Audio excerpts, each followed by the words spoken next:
Chers tous, je vais vous lire Luc chapitre 1, versets 67 à 79. Zacharie, le père du petit enfant, fut rempli du Saint-Esprit. Il se mit à prophétiser en ces mots. Loué soit le Seigneur, le Dieu du peuple d'Israël, parce qu'il a porté son attention sur son peuple et l'a délivré. Il a fait apparaître un puissant sauveur pour nous, parmi les descendants du roi David, son serviteur.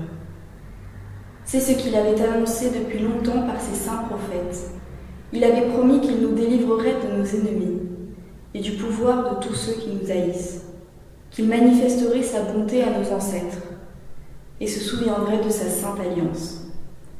Car Dieu avait fait serment à Abraham, notre ancêtre, de nous délivrer du pouvoir de nos ennemis et de nous permettre de le servir sans peur, pour que nous soyons saints et justes devant lui tous les jours de notre vie. Et toi, mon enfant, tu seras appelé prophète du Dieu Très-Haut, car tu marcheras devant le Seigneur pour préparer son chemin et pour faire savoir à son peuple qu'il le sauvera, en pardonnant ses péchés.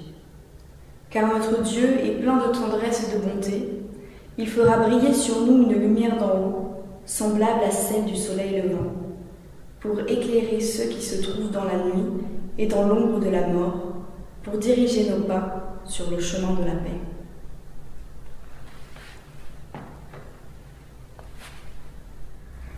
Bien-aimés dans le Seigneur, ce passage nous amène avant même la naissance de Jésus et nous plonge dans l'annonce d'une autre naissance, celle de Jean-Baptiste, celui qui préparera la venue du Christ au monde. Cette annonce est faite par son père, Zacharie. Pourtant muet depuis quelques mois, il parle. Il prend la parole, prophétise, dit les promesses de Dieu pour son fils Jean-Baptiste. Et ces paroles, elles sont fortes, grandes et pleines d'espoir. Une de mes premières réactions à la lecture de ce texte a été de m'avancer vers mon père à mon tour et lui poser la question. Est-ce que quelqu'un a eu une telle parole pour moi à ma naissance ou au cours de mon enfance ? Il m'a alors notamment conduit vers le verset que j'ai reçu à ma propre naissance. Dans la première épître de Jean, chapitre 1. Ce qui existait dès le commencement, nous l'avons entendu, nous l'avons vu de nos propres yeux, nous l'avons regardé et nos mains l'ont touché. Il s'agissait de la parole qui donne la vie.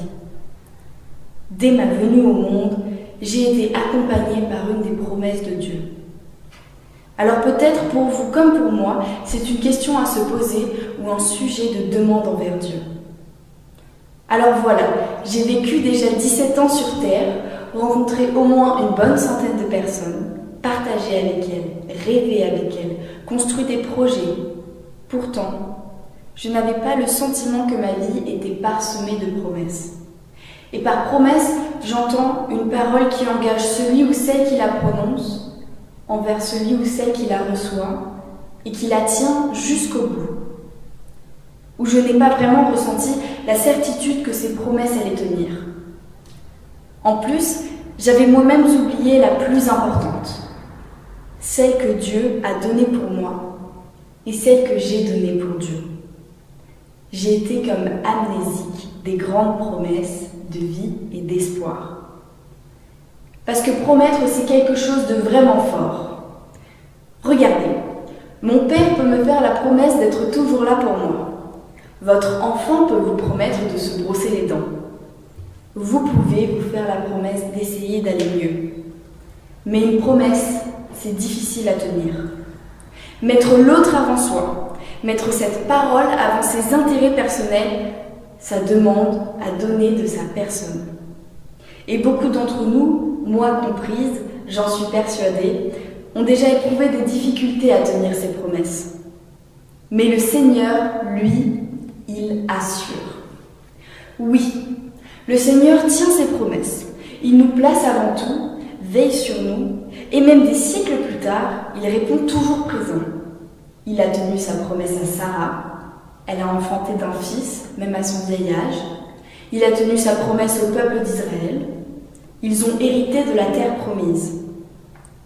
Dans les versets que nous venons de lire, Dieu annonce la consécration de sa plus grande promesse, celle de la venue d'un Sauveur au monde, celle de la venue de Jésus, et cela à travers Jean-Baptiste.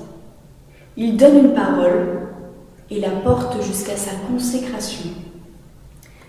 Car le Seigneur a des paroles fondatrices, et celle donnée pour Jean-Baptiste en est une.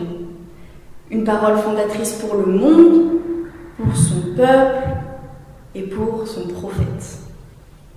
Et dans cette parole, il a affirmé 3 choses.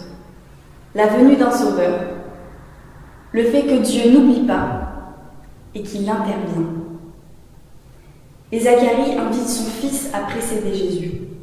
Et toi, mon enfant, tu seras prophète du Dieu très haut, car tu marcheras devant le Seigneur pour préparer son chemin. Car nul doute que la mission d'ampleur de Jean-Baptiste nécessitait une telle parole. Il va préparer la venue du Christ, il va l'épauler et il va le baptiser par la suite. Et pour une grande promesse de grands miracles. Vous vous souvenez de Zacharie, le père de Jean-Baptiste ? Il retrouve la parole pour annoncer ce chemin, cet appel futur pour son fils. Alors imaginez, Zacharie, à cause de son manque de foi envers le Seigneur dans la naissance de son fils, perd sa parole, perd sa voix. À Luc chapitre 1, verset 20. Mais à la vue de Jean-Baptiste, il retrouve la parole. Pour l'annonce de la réalisation des promesses de Dieu, il parle. Et pas seulement. Par là, il reprend confiance et devient messager de Dieu. Allons un peu plus loin. Il y a un mécanisme que je trouve riche dans ce récit. Chaque vie peut être portée par une parole fondatrice, par une parole de promesse, riche et forte. Cette parole, elle est donnée d'une personne à une autre. De Zacharie à Jean-Baptiste, de Jean-Baptiste à Jésus, et de Jésus au monde, à nous. Et par extension, je me demande quelle parole inspirée, de promesse, je peux donner moi, à mon tour, pour mon prochain. Comment peut-on être le Zacharie de son prochain ? Eh bien, regardez votre voisin, ou pensez à quelqu'un qui vous est cher, et annoncez « Je vois la gloire de Dieu en toi ».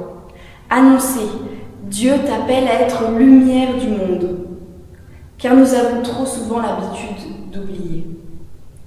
Oublier que le Seigneur nous a tracé un chemin d'abondance avec lui et par lui, et chacune à notre échelle.